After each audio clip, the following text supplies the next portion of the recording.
സംസ്ഥാനത്ത് നിലച്ചിരുന്ന ration card mustering നടപടികൾ ഇപ്പോൾ പുനരാരംഭിച്ചിരിക്കുകയാണ്.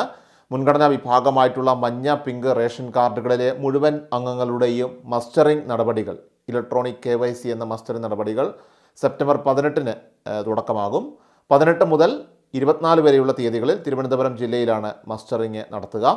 സെപ്റ്റംബർ 25 മുതൽ ഒക്ടോബർ 1 വരെ കൊല്ലം, ആലപ്പുഴ, പത്തനംതിട്ട, കോട്ടയം, ഇടുക്കി, എറണാകുളം, തൃശ്ശൂർ എന്നീ ജില്ലകളിലും, അതുപോലെ തന്നെ ഒക്ടോബർ 3 മുതൽ 8 വരെയുള്ള തീയതികളിൽ പാലക്കാട്, കോഴിക്കോട്, വയനാട്, കണ്ണൂർ, മലപ്പുറം, കാസർഗോഡ് എന്നീ ജില്ലകളിലാണ് മസ്റ്ററിംഗ് നടക്കുക. മസ്റ്ററിംഗിന് മുടക്കം വരാതിരിക്കാനായിട്ട് ഇപോസ് സെർവറിന്റെ ശേഷി വർദ്ധിപ്പിച്ചിട്ടുണ്ട്.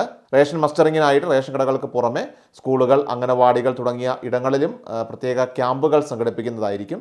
വളരെ പ്രധാനപ്പെട്ട ഒരു വാർത്തയാണിത്. എല്ലാവരിലേക്കും ഷെയർ ചെയ്യുക. വാർത്തകൾക്കും അറിയിപ്പുകൾക്കുമായിട്ട് ചാനൽ സബ്സ്ക്രൈബ് ചെയ്യുക, ഫോളോ ചെയ്യുക. Please subscribe our channel.